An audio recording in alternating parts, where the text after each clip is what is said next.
So hi, everybody. This is Marie-France Roy, and you're listening to the Not Snowboarding Podcast, and I'm really stoked to be here.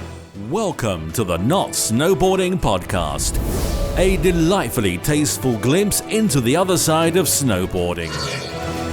So yesterday I went to an event at my home away from home mountain, Seven Springs. It's about 2.5 hours northwest of my home here in south central Pennsylvania. It was called the first annual Oakley Mini Pipe Challenge, and there was a backside hip into the pipe if you're regular footed, a channel gap, a wall ride, or maybe it was a tall ledge for the few that could actually get that far out of the pipe. And it was just a really fun, really awesome event, riding a small half pipe with 60 people in an open jam format. It was really the best way to start to wind the season down. I probably spent about as much time riding as I did catching up with friends in the tent while trying to warm up from the really cold 17-degree temperatures. Anyways, I wanted to say thanks to Josh Zirkle and thanks to Seven Springs for putting the event on, and throw out a couple of quick shout-outs to folks that were at the event. Noah for somehow actually hitting the Shred Soul sign that was deep in the cutout of the channel. I know that you said you wanted to make up for the damage, but no worries, man. I just wish that I saw how you ended up that far back in the channel. Couldn't have ended well. My buddy DJ for riding while recovering from what should have been a season-ender crash last week. The No Names crew for always being down for Mid-Atlantic snowboarding. And my buddy Paul, who you may have heard Paul on the Todd Richards episode of the podcast. Paul was the oldest guy to enter, and he won, hands down. And Paul is also only allowing people to address him now as the champion. Also got to meet Lane Knack, a previous podcast guest, and his crew of park builders that are up for Super Park 19. And I got to talk some business with John Kramer. Anyways, thank you Springs, Oakley, Monument Snowboards, Crab Grab, Shred Souls, all the sponsors for making it such a fun event and making the event possible. And most importantly, thank you, snowboarding. Let's jump into the chat that AJ and I had with Marie. So, Marie, I just put a little post up on my Facebook letting folks know that we were talking with you. And one of my friends, Annette, just said, I said, what would you ask Marie? And one of my friends says, I don't know, I'd be starstruck. She's a badass. Guess from one female snow industry person to another, she's a snowboard instructor and a ski patroller, snowboard patroller. I'd ask how she feels about being a kick-ass chick in a place that's often seen as a dude's industry. Oh, that's too nice. Well, she's a kick-ass if she's like a ski patroller or patroller. I don't do any of that crazy stuff, like actually taking care of people when they're really in serious situations. That's really a big honor. Thank you. What do you think about the portion she asked about being in a dude's industry, a male-dominated industry? I think, I think that's definitely true. And I guess I grew up mainly with my dad and two older brothers, so I am used to that.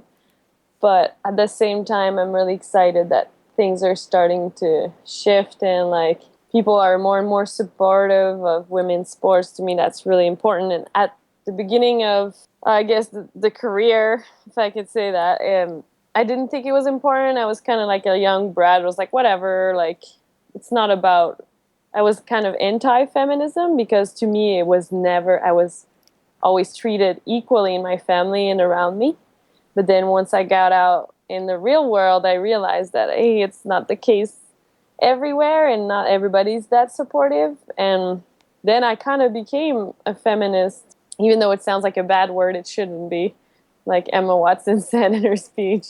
But yeah, I think it's, I really appreciate it when people support women, even though it's not the same level. It's just so important and everybody in society benefits from it. Well, feminism is, to me, isn't it the definition equal or equality for both genders? Not like one gender has more than the other, but people are seen as equals no matter if they're a man or a woman or, whatever, transsexual, whatever gender you identify with. So how, I don't see how that's a bad thing, I think. I know, I guess it's people portray it sometimes as girls just or women just being too aggressive about it. And well, I mean, when you get pushed over for so long in the corner, maybe you develop some kind of aggressive attitude because you have to. But no, I think things are changing, and like I said, like I'm grateful for the brands and the companies and the people who are including their like women in their business model and marketing.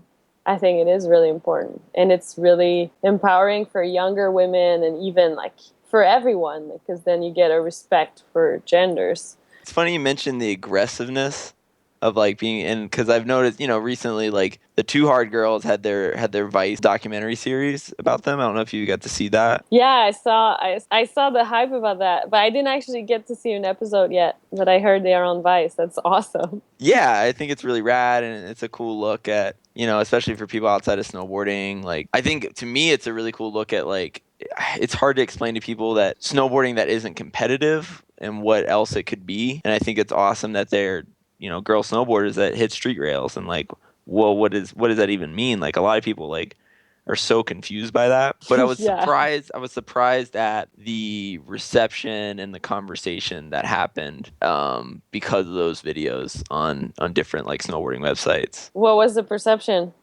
I guess it was, oh, these girls just party too much and whatever, or a lot of the same shit that you always hear.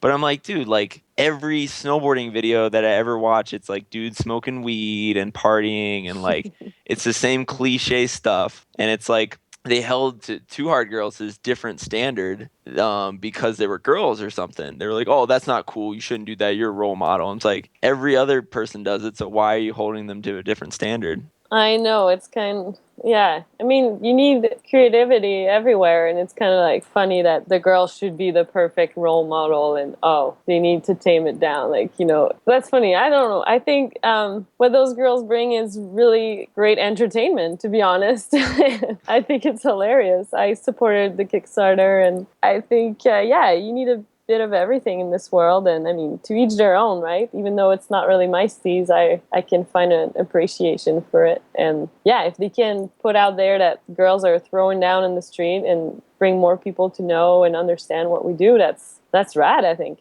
You mentioned earlier, almost kind of casually when we were going through some of the stuff a second ago there, that the standard is different between guys snowboarding and girls snowboarding, and you've been, quite honestly, one of the people to break that that paradigm, right? Where you're, and I don't want to be too gushing, but you're like better than a lot of the guys.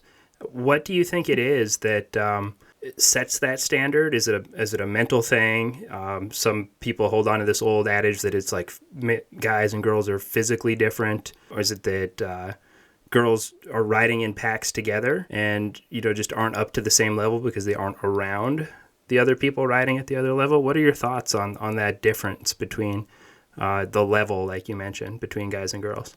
This is the never-ending question, the number one question, and like, I don't know. To me, it's actually kind of ridiculous that people ask that question still. Like, isn't it obvious? Like look at every sport. Like, pretty much every sport on earth, we're just not at the same physical or level, like women and men. Like, look, even like figure skating, the guys are way better, even though it's like a feminine sport. Like, I don't know. No offense to the guys doing it. It's awesome.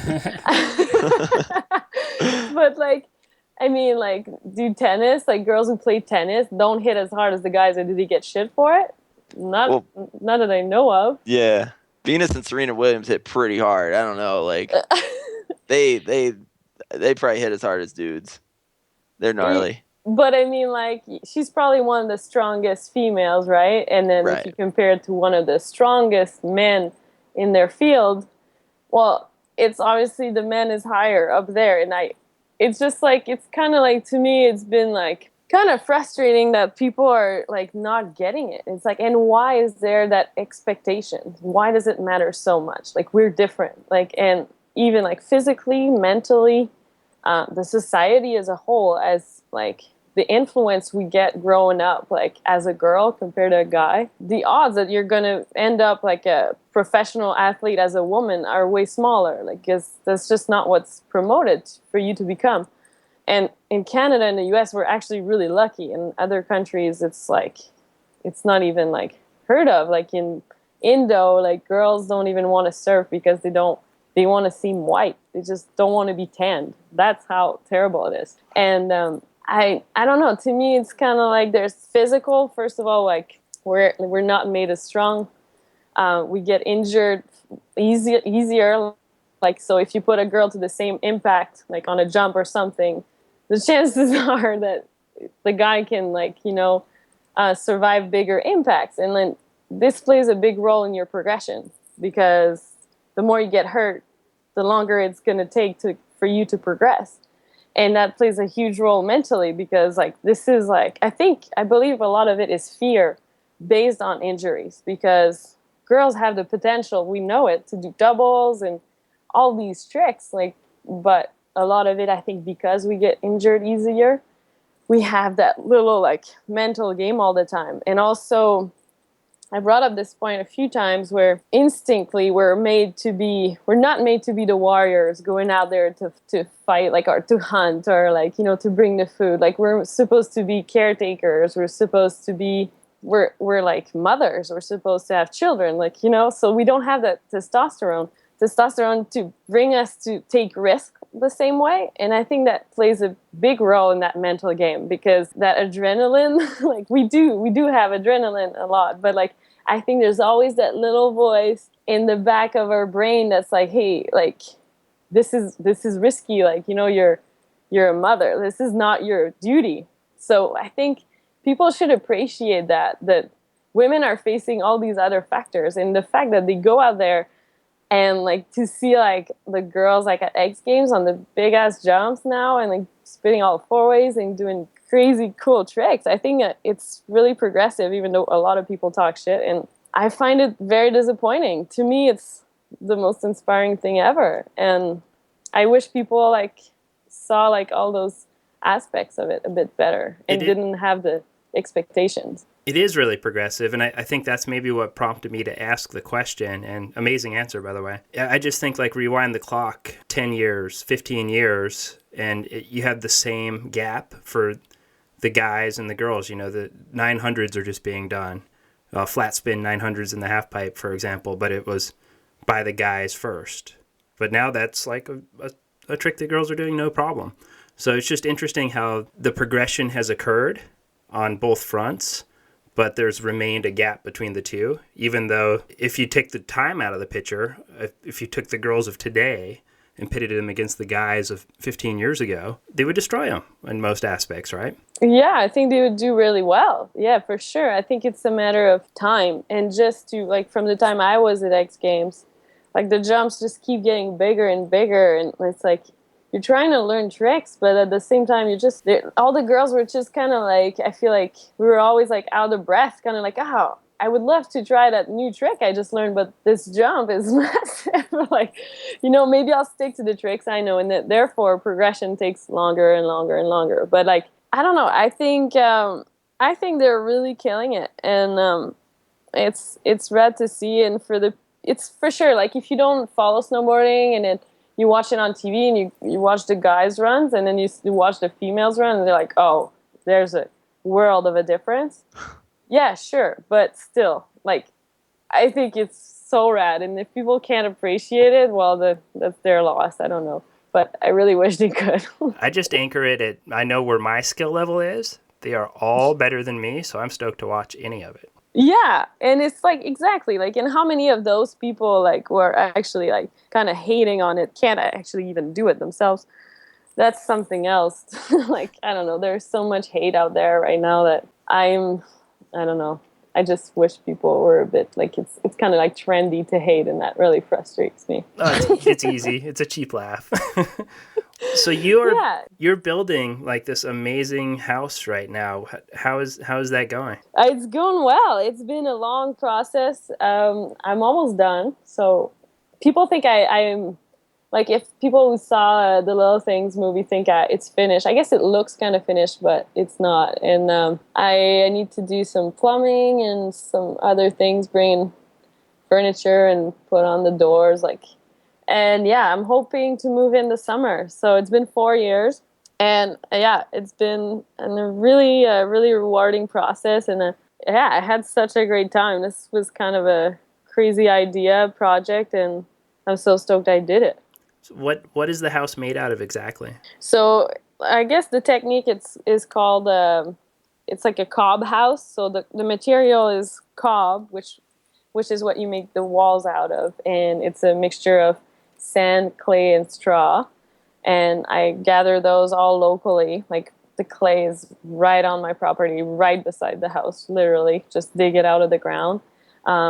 And then you put tarps, and then you put all the stuff together, like the straw, the sand, and the clay, and then you put water, and you step on it with your feet, and you just mash it up like potatoes, and then you make the walls like from the bottom up like Play-Doh. And so it takes a long time, but yeah, it's amazing because you get to be really creative with it. Like you can make like a bunch of textures, and like you're not limited to straight walls, and like you have to think as you go up, like, oh, what do I want here? Like I'm gonna make a shelf here, and I'm gonna make this little nook here, and put like a glass bottle here, or you can do anything you want, really. So that's really fun because you're building a home, but at the same time really customizing it, and it's eco-friendly at the same time.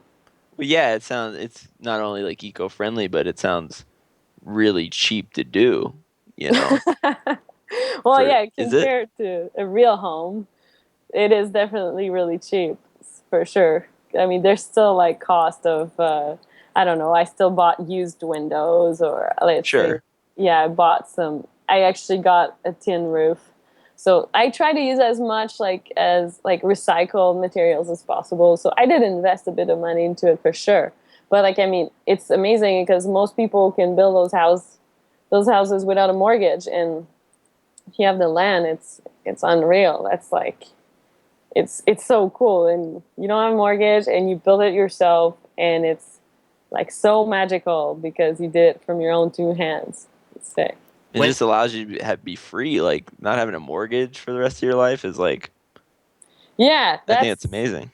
Yeah, that's great. It's kind of challenging because in a lot of areas, like some areas don't allow that kind of construction, and this is the challenge with it. And obviously construction is a big industry, and I think there's laws and permits in place to protect that industry, and I don't know, there's a bunch of stuff like involved with that part, but I'm just, yeah, it was a really cool experience for me, and I was really inspired by reading about them, and I took that course, and the first day of the course when I saw one, I was like, I'm building one, that's for sure. So it's not like I made anything up. It's the way they build homes in Mexico, New Zealand, Europe for like hundreds of years. So they last forever too.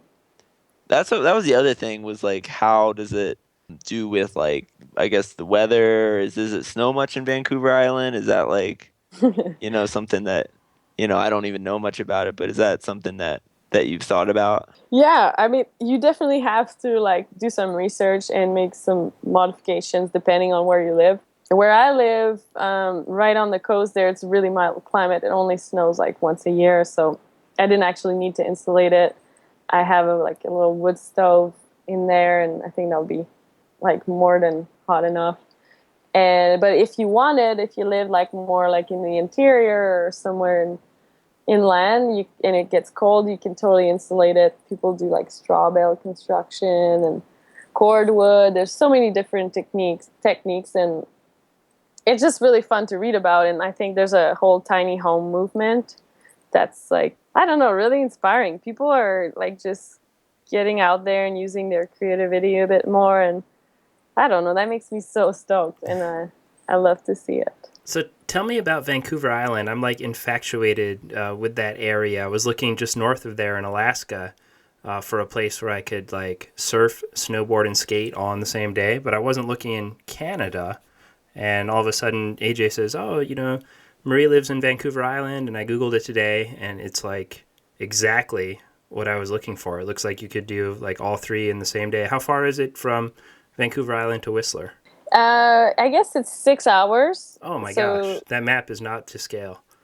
well, it's because you got the ferry involved. It's like a 2 hour ferry and then an hour drive from, let's say, an hour and a half from Whistler to the ferry. And then once you're across, once you're actually on the island, it's about a 3 hour drive to my place. So it's quite a mission. But I love it because I love Whistler. I'm always in Whistler in the winter. I've never missed one. And but in this, and I love summer in Whistler too.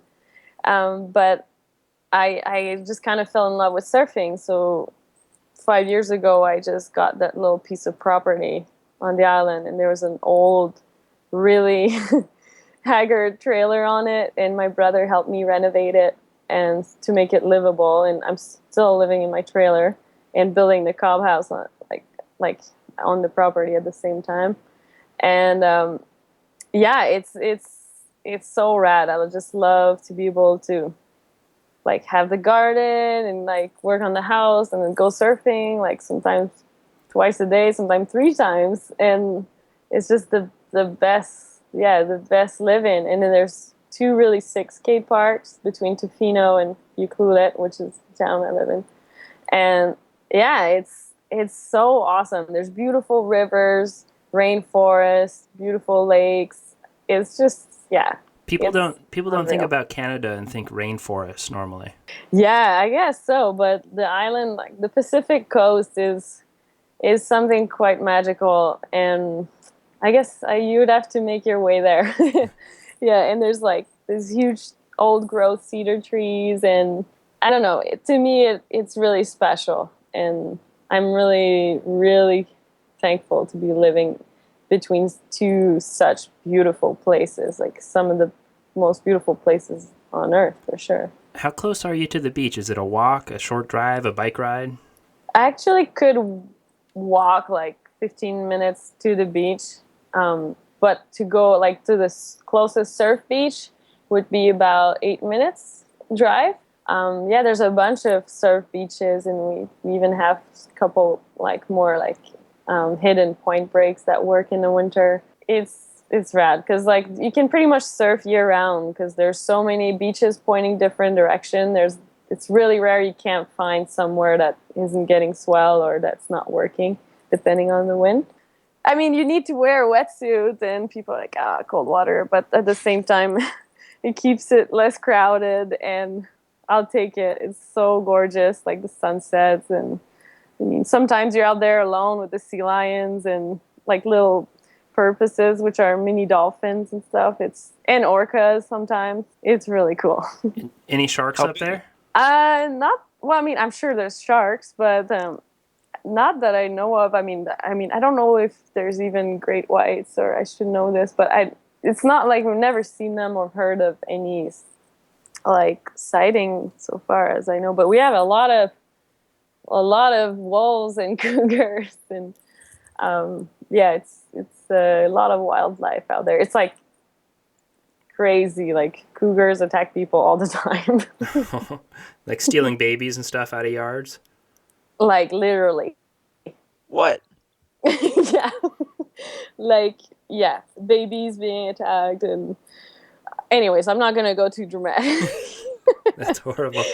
It's just like, it's a really wild, pristine place. And I'm kind of like, well, it is scary when you go running alone, but it's really cool that it's been kept so wild out there for all these years.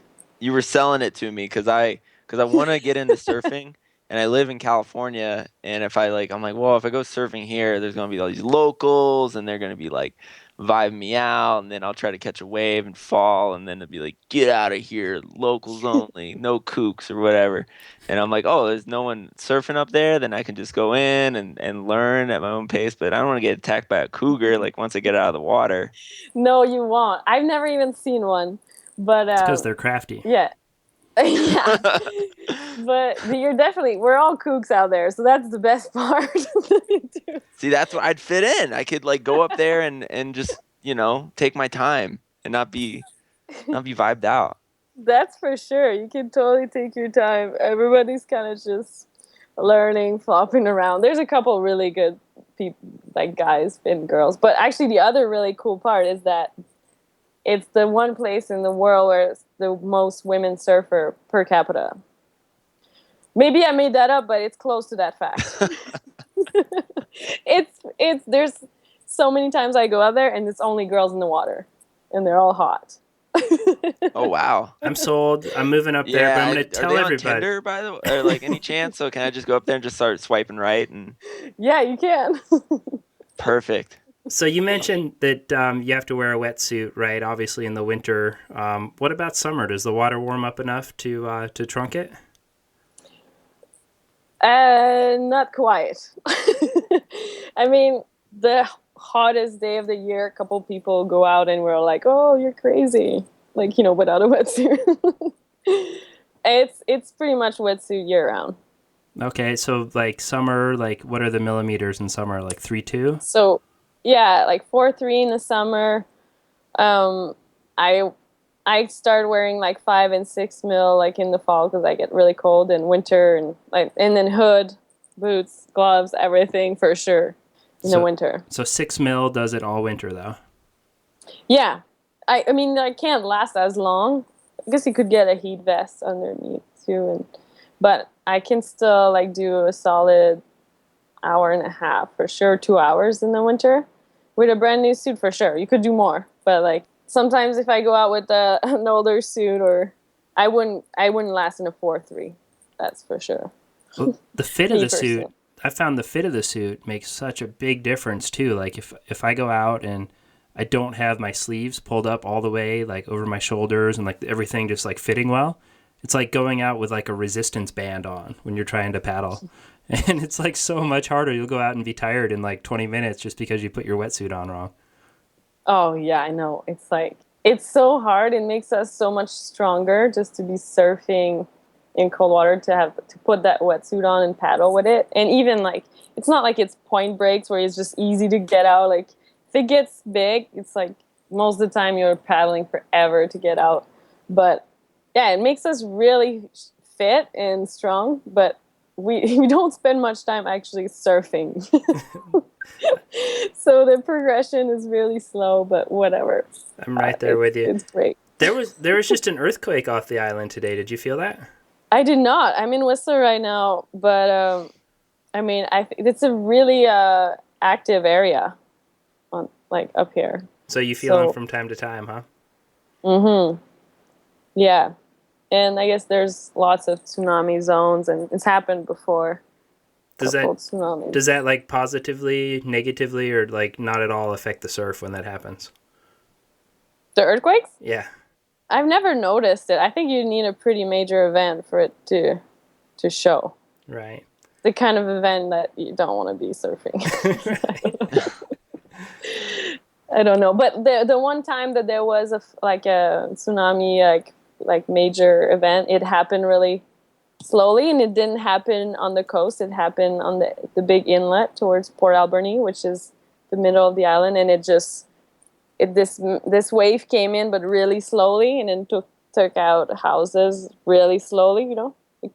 I don't think anybody died, but it's just like the water raised up over an hour or 1 hour, 2 hours maybe, and then it went all back out. But there was plenty of notice, so everyone evacuated. I'm not sure. It was a while ago, so I'm not sure what happened. So you posed this question at the beginning of the movie, and you said, what is an environmentalist? So I'll ask you now that you've been kind of on this tour with the movie and probably been asked and thought about it more. How do you answer that question? Like I said in the movie, it's kind of up in the air, right? I think it's part of the reason why people are all confused. They all have different answers. I didn't feel like I could consider myself an environmentalist, even though I studied it in school. I did this applied ecology course for 3 years before I moved to Whistler. It was my passion. I've been passionate about nature forever. But I didn't feel like I could call myself an environmentalist because I was too guilty, right? I was like, oh, I would have to be actually practicing. It's like you can't call yourself a Catholic unless you practice or something. But I think that my perception has changed extremely because it's kind of part of the problem, where I didn't want to even talk about the environment my whole snowboarding career because of that, because I felt like I was not credible enough, and people have been so critical towards people who do speak up about the environment. I was like, oh, I would never want to go there because you're setting up yourself for failure, because you have to be perfect. You have to be this kind of like activist that has like give up everything on like in life in order to like just focus on this one issue. And I was like, well, that sucks, because there's only a handful of people that can speak then. Because who can claim that? Like, we all use cars, like even like David Suzuki, like he has to fly all over the world to spread his message. And even though people talk shit about that, they're like, oh, whatever, like he does this and this and that. Well, imagine if he didn't. Like, you know how much worse that would be. And that's when I realized that, wow, like we can't leave this issue to just a handful of people that are like actually sacrificing everything for it. Like, they need everybody's help. And I think we're at the point where this issue is too urgent and way too big to ask people to give up everything in order to be credible. And even in my own like career, like I felt like I had to quit snowboarding. Like, I really wanted like to make a change. I really wanted to like do something about this, because I developed guilt for like kind of like not pursuing that passion anymore, and like promoting consumption of product through my sponsors and traveling so much. I was like, I can't snowboard and say I care about the environment. And then that's totally not true, because I do care. And I think that's when I had this realization that actually I don't think I'm going to make a big difference if I just give up snowboarding completely and go live in the woods like a hippie, and like not go see my family, not try to not fly to go see my family anymore, not drive a car or everything. People will think I'm crazy, and who am I going to influence then, you know? So I was like, okay, that's definitely not the solution. And I could work in the environment and what I studied, and maybe that would be a way, but it probably would take me years to start at the bottom of the ladder and to hopefully like get in a position one day at my work where I could actually make a difference in the law, or like, and even then, like, who knows if I would actually get there. And so I was like, well, that's kind of dumb. Like, I'm sitting here and I have like all these connections. I have all this support from sponsors, friends, fan base. And even though, yes, I am totally guilty, and call me a hypocrite if you will, but I think it would be worse if I did nothing at all than just using snowboarding as like a messenger and like showing people that this is what the problem is. Like, you know, yes, I'm guilty, and so are you. Like, you can talk shit about me, but if you use a car, or even the bus, you're part of the system too. You know, we're all a bit guilty, some more than others. But at the end of the day, I think it's time to stop pointing the finger at each other and like argue over who's more guilty and who's not, and just focus on solutions. And that's what the whole point of this movie was. And that's where the concept of the little things is beautiful, because it gives you room by saying little things. There's little things you can do. Like, yes, you're guilty. Yes, you fly in a plane. Yes, you drive a truck that gets 12 miles to the gallon. That's my big guilt issue. But there are little things that you can do. And maybe you're already doing them, or maybe hearing about some of these other little things that people are doing will make you aware of some little changes you can make. Like, don't do nothing because of this big issue. There are some little things that you can do. I think it's a really cool concept. You leveraged your existing platform to get that message out. Do you feel any relief from the guilt that you felt initially that kind of compelled you to do this project? I feel like not relief, but I feel like, well, you know, at least I try my best. And I still, like, I mean, I get hate for it. I've gotten hate for it from people I really look up to, and that like totally put me down, and it hurts. And Who? it's like, Who is? Name names. No, I'm not gonna. But I, I'm not gonna, and everybody's allowed their opinion, and I respect it because that means they're paying attention and they're Yeah. like trying to assess, okay, oh, she's saying that, but really, like, look at all her impact, look at her own footprint. And I've had comments on the internet is like telling me I should pick up something not as like destructive, like picking up darts or another sport like rugby. I'm like, oh my god, this is so not the point, like, but yeah, I think it's like, even to just change that perception, even if you don't do anything, just if you change your perception to not hate on the ones that are trying, like, that's already really good, because then it gives them more hope and more momentum and more energy. And I think also the little things, it's really cool, because I was just at Baldface Lodge, which is a cat skiing lodge. And, I've been heliboarding this year. I will say it because it's part of my job. And, I'm going to fly home to see my family this summer. And it's like, yeah, I got to keep living. And it's part of our lives. But the reason we're doing this is that one day we can fly to see our families and keep doing our jobs without feeling so guilty. So one day we will have much more efficient fuels, or like more renewable sources of energy, and like more efficient planes and cars. Like, I mean, I think we're really smart. Like, the technologies are possible, and we're just not investing in them. We're all investing maybe in the wrong direction. well, the Yeah, other go thing, ahead. sorry to interrupt, but the other thing that you're doing in making those decisions is they're conscious decisions that you're making with the awareness of the impact. And you're bringing that conversation to the table, to the snowboarding audience, where, there's definitely folks that probably don't realize the impact of that plane ride.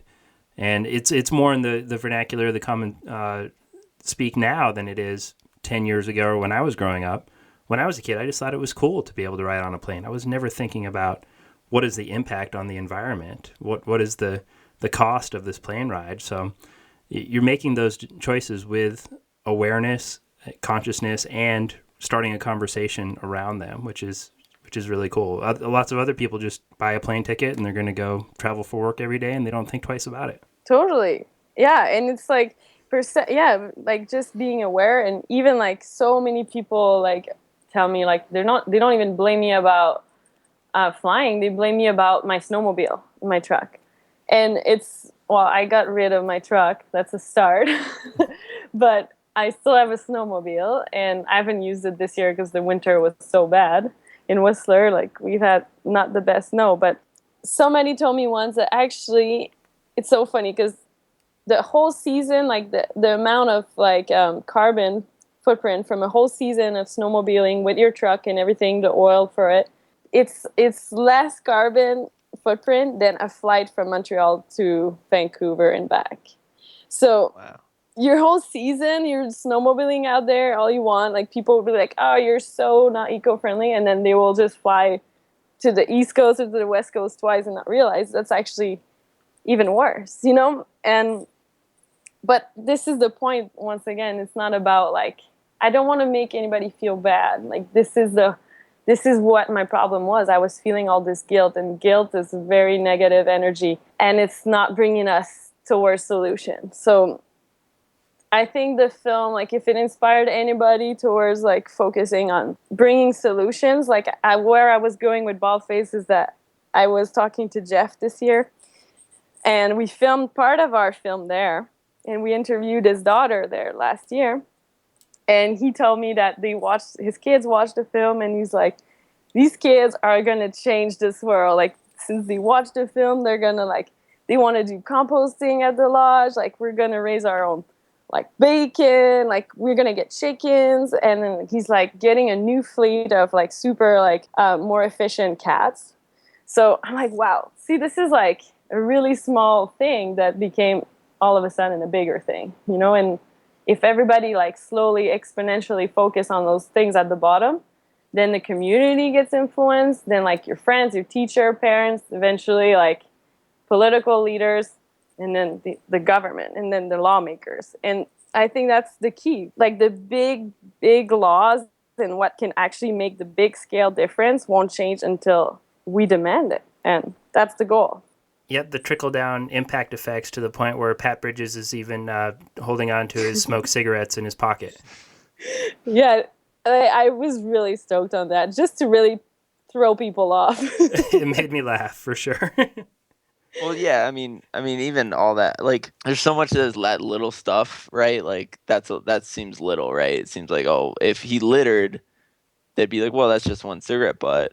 But then when you, like, everyone does that, it's just, they're everywhere. And then you can't, it's like this uphill battle that you can't, these might be little things from everyone, but they add up so much. For sure. And I was just so stoked when I asked Bridges to be part of the film. And he's like, yeah, for sure. He's like, here's my quote. Here's what I do. And I was laughing so hard. And I was like, this is perfect, because it will show people that, hey, you don't have to do much, but everything helps, Well, yeah, I mean, and to me, that's all the more reason to do something. Like, you have a truck, you have a snowmobile, you travel, you ride lifts that I'm sure use fossil fuels. I don't know how many resorts use renewable energy. But if there's ways there's things in your life that you can find ways to, reduce your consumption or recycle or reduce your carbon footprint, I think you should pursue that as much as you can, and kind of to at least try to offset the rest of your life. Yeah, I mean, that's the whole point, because I think it's not realistic to ask everybody at this point in society, like the way we've built it. I don't think it's realistic to ask everybody to drop their cars and, all the stuff we depend on, like, nowadays. Even if, like, you want to make a difference, like, if you're a single mom and working so hard just to, like, feed your family, like, you just don't have the time, the money, or the energy to start composting, let's say. Like, I just don't think it's realistic to ask everybody to be, like, perfect and to be so critical towards people about not being perfect or not doing enough. But yeah, I guess it was all about empowering in a really positive way and not making it look so doom and gloom and negative, like where you feel like you have no power and like, oh my God, we're all gonna die, But yeah, so we were just trying to keep it like light and on a like positive, and showing people that are like actually doing cool things and inspiring. That was I remember reading, like, years ago, an interview with Jeremy Jones, not Big Mountain Jeremy Jones, your boy TRJJ, doing it with the tail whips in the streets, that Jeremy Jones. Yeah. He was talking about I think they asked him about global warming or climate change, and he was like, I'm paraphrasing, but it was basically, well, there's nothing you can do about it. It's going to happen. It's just a natural cycle. So, I'm not worried about it. I'm not going to do anything.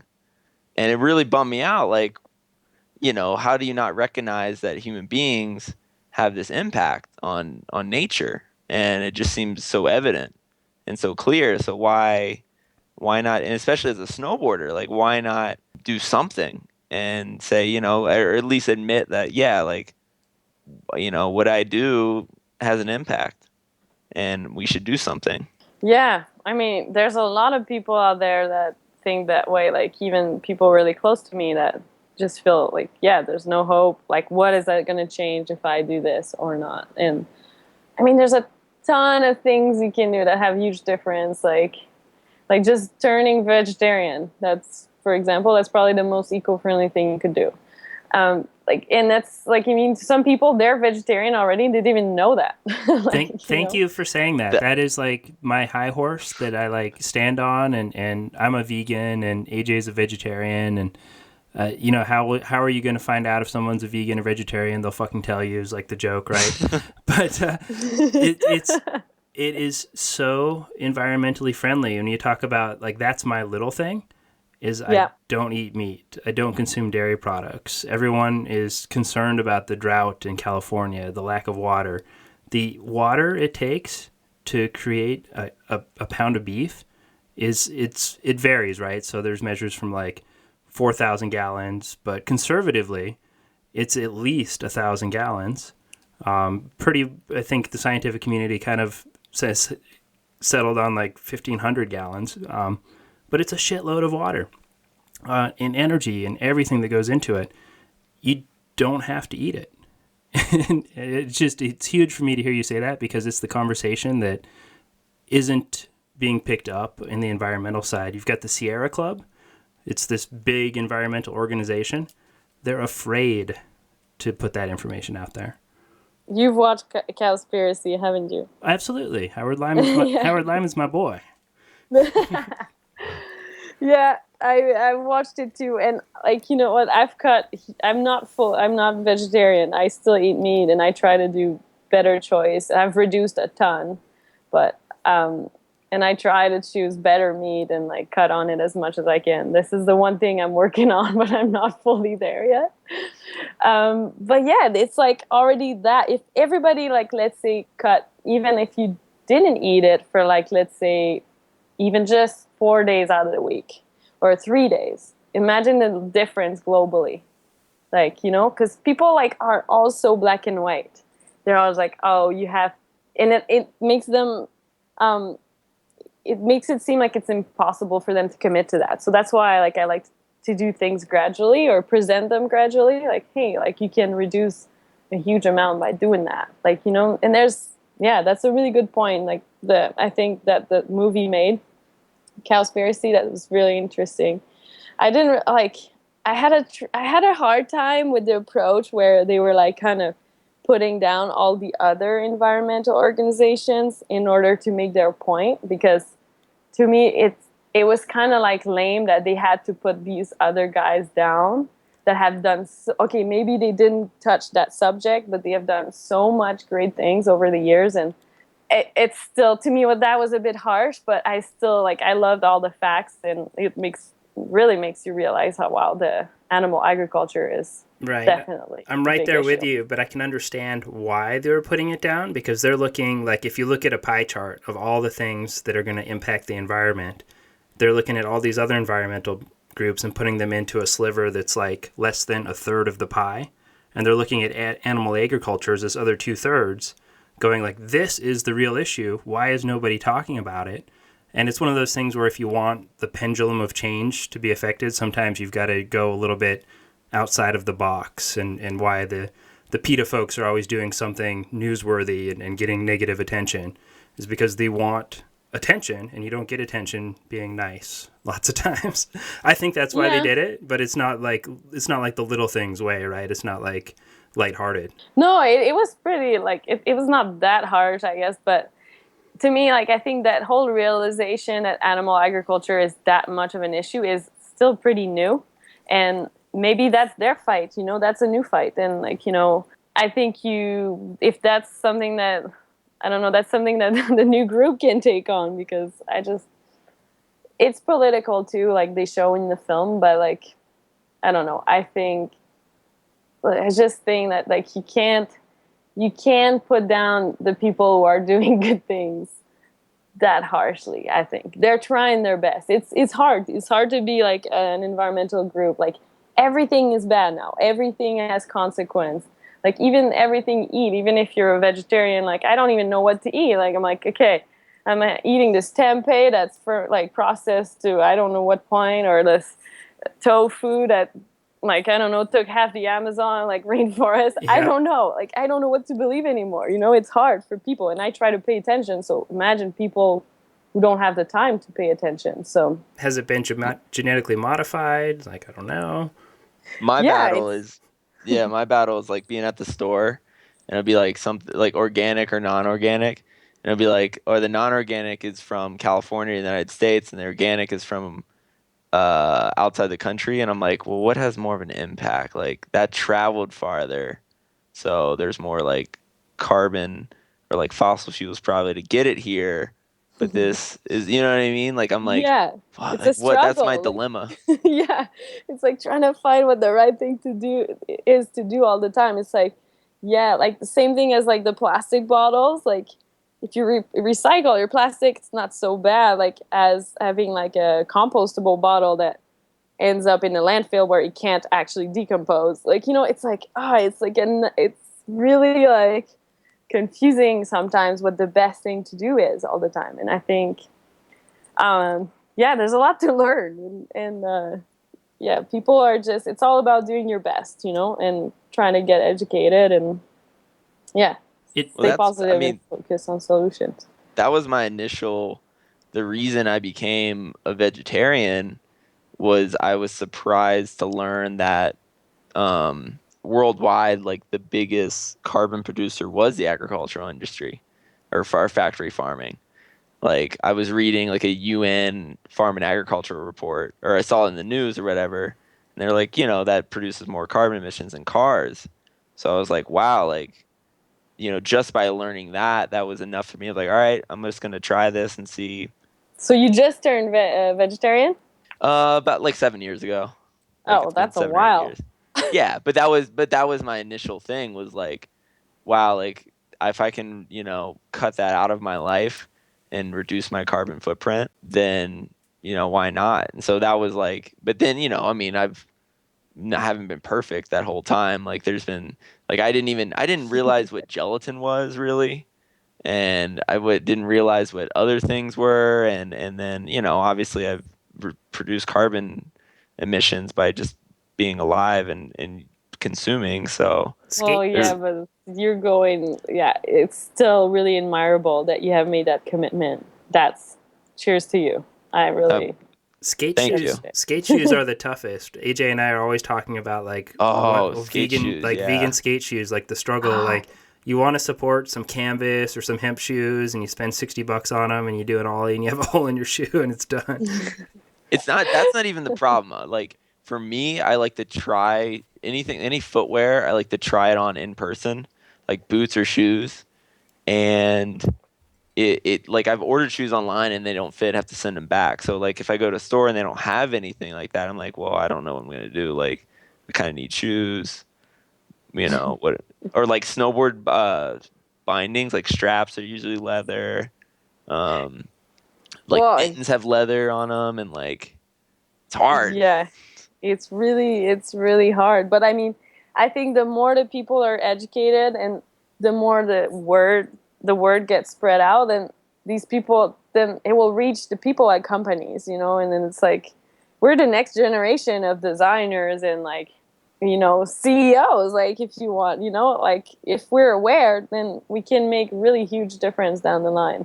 And like I think it's all really new, like Blue Sign in Europe. I think it's like a company that's like doing a lot of like recycled like fiber and fabrics for companies like Patagonia and so many other ones. And it's just we need to evolve in that way. And it's like, yes, it's like right now it's really hard to be fully like all the time like on point, like like just our snowboards, like, or like like you said, the bindings, the boots, our clothes, everything. And it's like in plastic, plastic is bad, but think about how much you need plastic for some areas like medicine or in hospitals. And I think you have to be realistic, but at the same time, once again, do your best and like look at the best options within the business. You have to work in alliance with the businesses and the corporation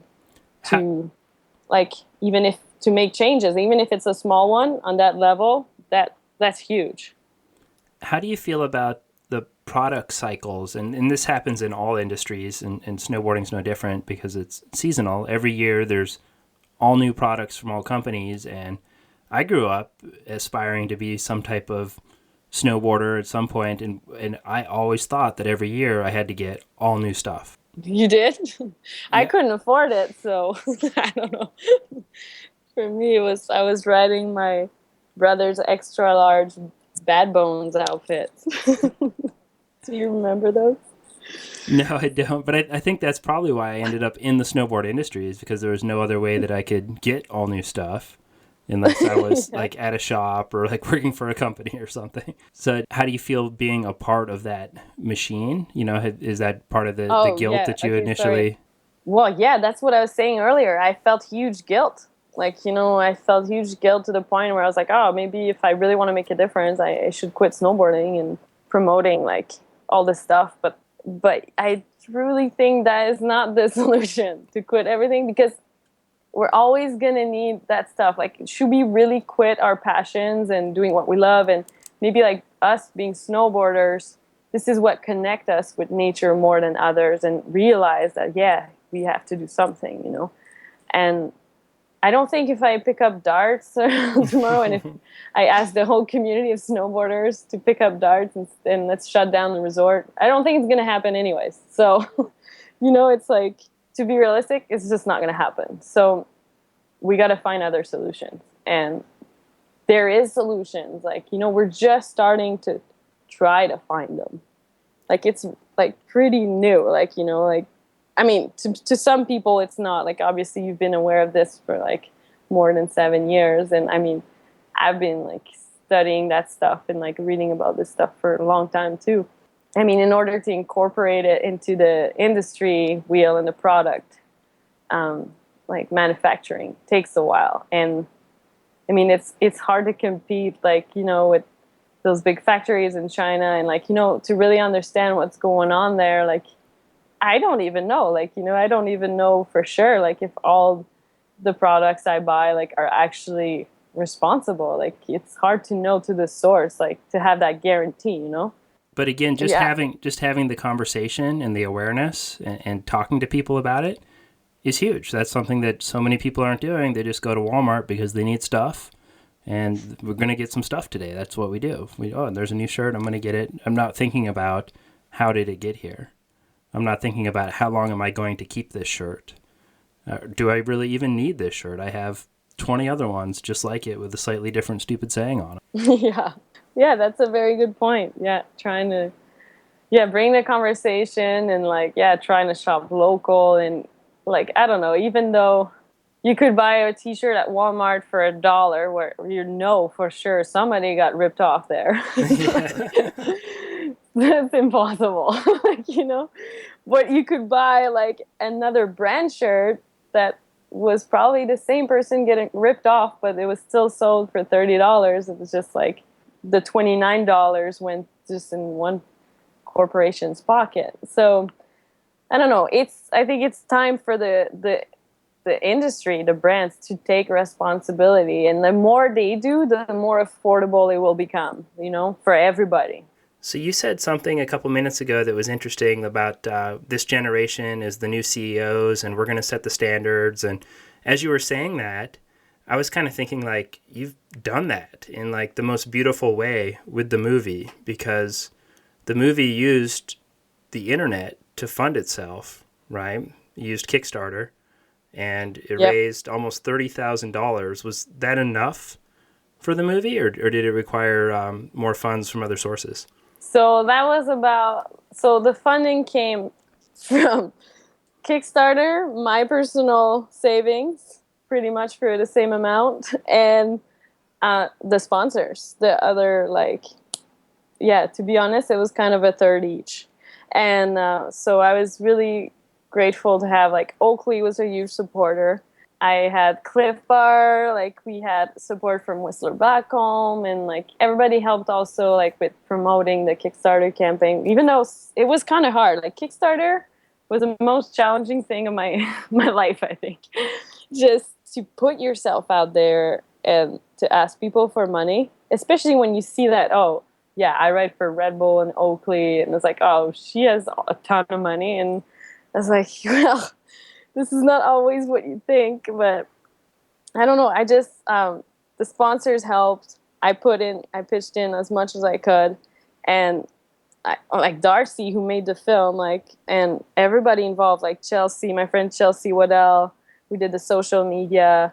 I had Natalie Langman, like, helping me a ton and still helping me with film festivals and press releases and writing for all kinds of different media. Like, all these people put an insane amount of work for free. And, like, myself included, I never paid myself one, and I will never recover the money I put in. But it was, for me, it was my donation to the cause, and my time, my money, my energy, and getting all this group of people together to do the same. Like, that's the best I could do. And if people are calling me a hypocrite, well, I'll take it, whatever. I did my best, you know? And I think, yeah, it was Kickstarter was challenging and it was a lot of work, but it was incredible because I had Jamie Anderson gave $5,000. Like that was Wow. that is so cool. Like Jess Kimura donated a lot, Spencer O'Brien, Sense Alone, like so many people I never thought like would care, like, or like, you know, would have my back like that, or would have the cause in mind like that. And I was just so shocked by because at first, like, you start a Kickstarter, like, okay, I'm going to get it out there and I'm going to get these rich people to be interested and give money. Or like, maybe I'll pick up a few sponsors that want to be associated with the project, like not personal sponsors, but just for the project. But then at the end of the day, it was all my broke friends who donated, like, you know, most of them. And a lot of the snowboarders in the community. So it was really like cool to see how powerful this industry, like this community of riders is, and how much we care and how much we're willing to help each other. And I don't know, it gave me a new appreciation for snowboarding and for friendship. And yeah, it was the hardest thing, but also like really rewarding in many ways. And then to I me, gotta a shout out real quick, Chelsea Waddell. She gave me your contact info, and she's always spoke real highly of you, and made me definitely want to reach out. And it's rad that she kind of kept me updated with the film. I think as like I'd see the Kickstarter, and then I'd see like promotion for it, and it always like put it in my mind. And then once it was out, I was like, oh, this is really sick. This is really rad. And my friend Mikel, he actually gave me the film. I got to borrow it and watch it. So merci mon frère. I appreciate it so much. Merci, mon frère. Yeah, that's awesome. I mean, it wasn't like a Travis Rice production kind of budget, but Darcy is so talented, and yeah, like Chelsea killed it for us. She spoke really highly of you as well, actually, and yeah, it was a labor of love.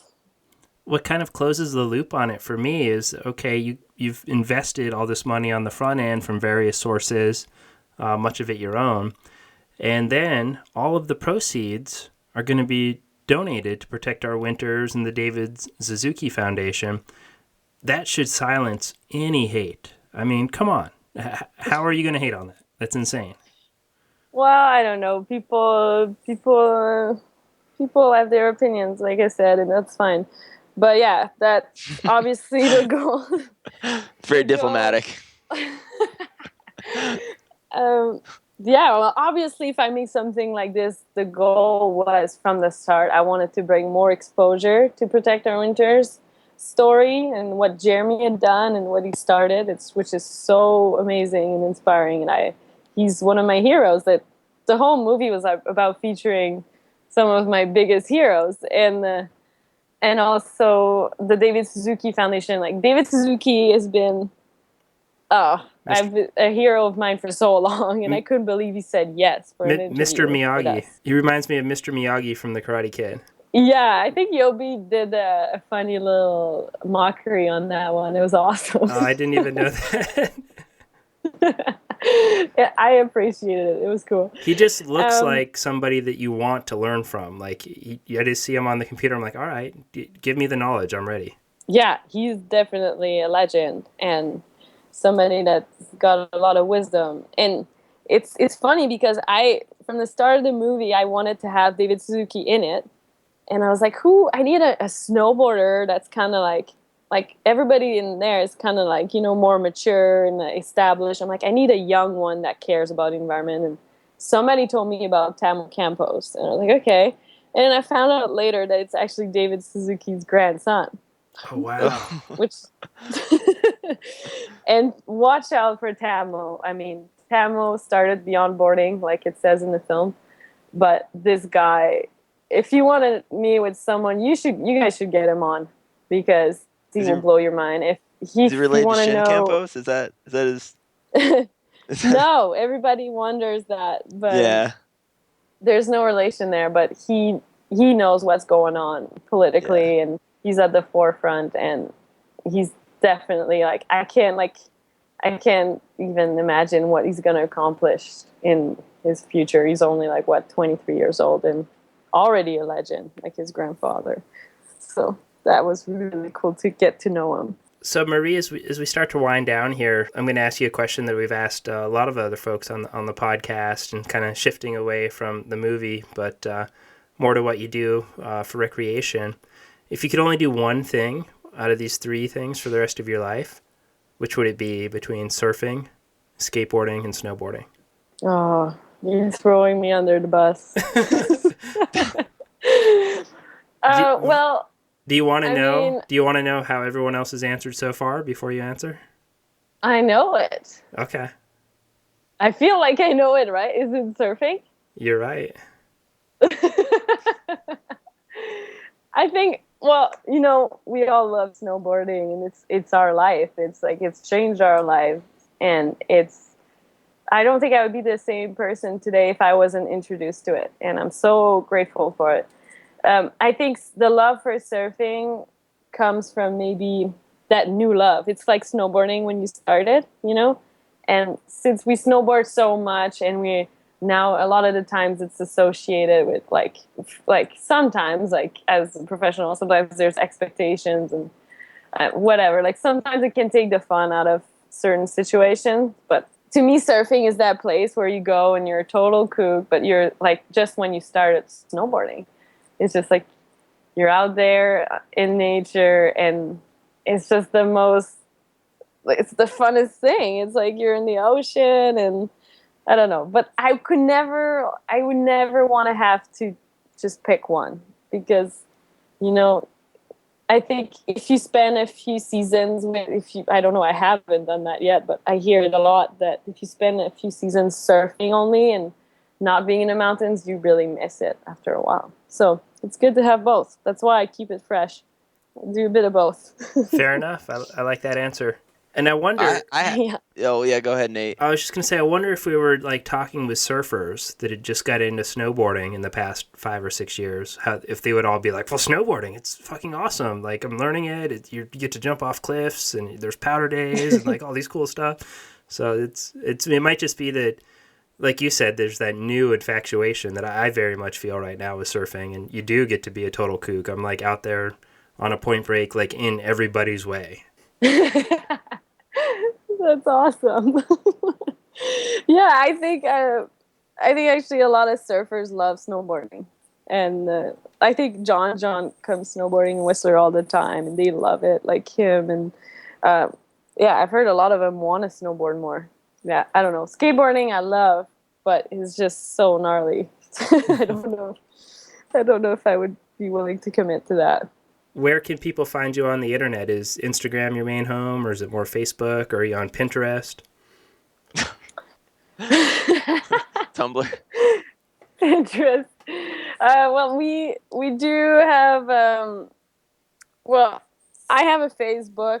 I'm not that big into Facebook, but I'm on there, and I'm on Instagram. It's just my name on both of them, and yeah, and we have a website. It's thelittlethingsmovie.net, and that's where you can find our film. You can find our film on iTunes, video on demand, everywhere.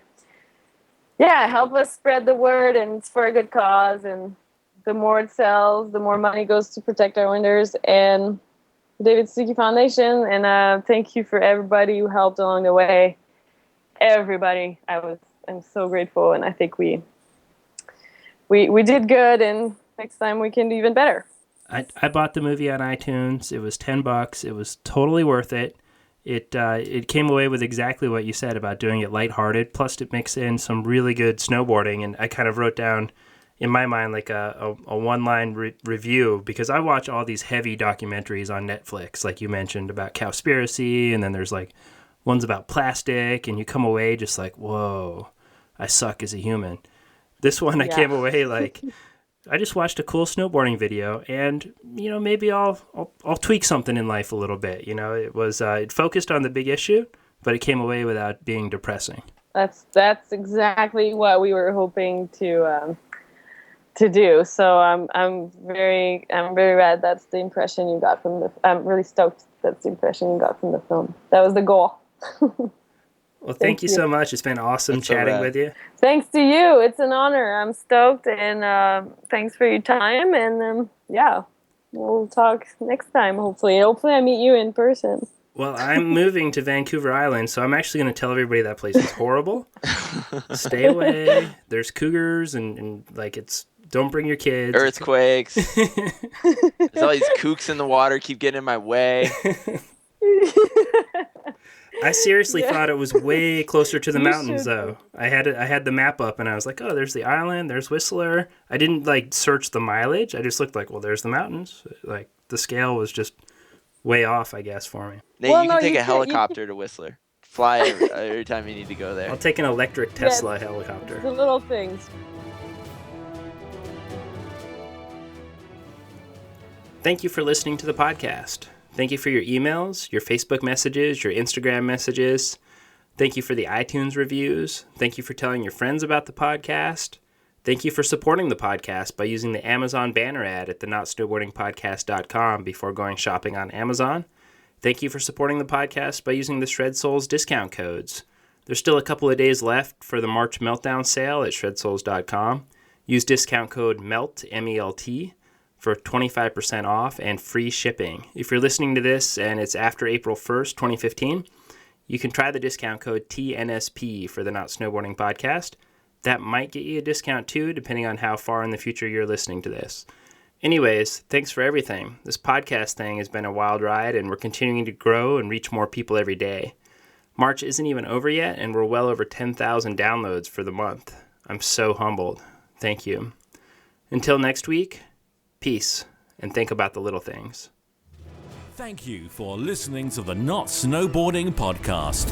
To hear more episodes, go to www.notsnowboardingpodcast.com.